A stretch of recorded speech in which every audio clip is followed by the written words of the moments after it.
আজকে আমাদের কিন্তু সেইভাবে চুপ করে বসে থাকলে হবে না। তার জন্যই বঙ্গীয় পুলিশ মোর্চা আমাদের সেদিন উত্তরন্দা বলছিল এরকম একটা ঘটনা এসছে, বলছে তাজ ভাই কি করা যায় বলো তো, আমরা ওই ভিকটিমকে ডাকো, তার সঙ্গে বসে আলোচনা করে জানতে হবে ঘটনাটা কি।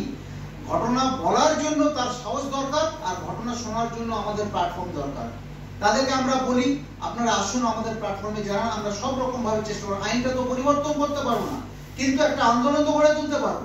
এই আন্দোলন গড়ে তুললে আমাদের হাবিবুর রহমান সাহেব যেভাবে আমাদের বললেন যে এইভাবে আন্দোলন গড়ে তুলে তবেই কিন্তু একটা আইনের পরিবর্তন হবে। যখন আইনের পরিবর্তন হবে এই দুর্বৃত্ত মহিলারা স্বার্থান্বেষী লোভী মহিলারা সচেতন হবে যে না এখন আর পুরুষের উপর অত্যাচার করা যাবে না। তখনই কিন্তু আজকে পিতৃ দিবস, একটা বাবার ভূমিকা সমাজে এবং সংসারে অনস্বীকার্য। সেটা কিন্তু এই ধরনের সমস্ত নারীদের কথা কিন্তু কখনোই বলি না, কারণ আমাদের সঙ্গে নারীরা রয়েছেন, মহিলারা রয়েছেন, এনারাও কারো মা, কারো দিদি, কারো মানে যে স্থানে রয়েছেন আমরা কিন্তু তাদেরকে সবসময় সম্মান করি।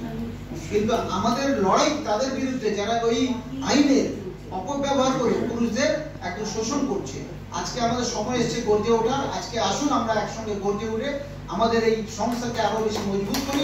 তাহলে একদিন এই আইনের পরিবর্তন হলে পরে আমরা কিন্তু ধীরে ধীরে এই সমস্ত মহিলাদের একদম মানে কোণঠাসা বলবো না, উচিত শিক্ষা দিতে পারবো।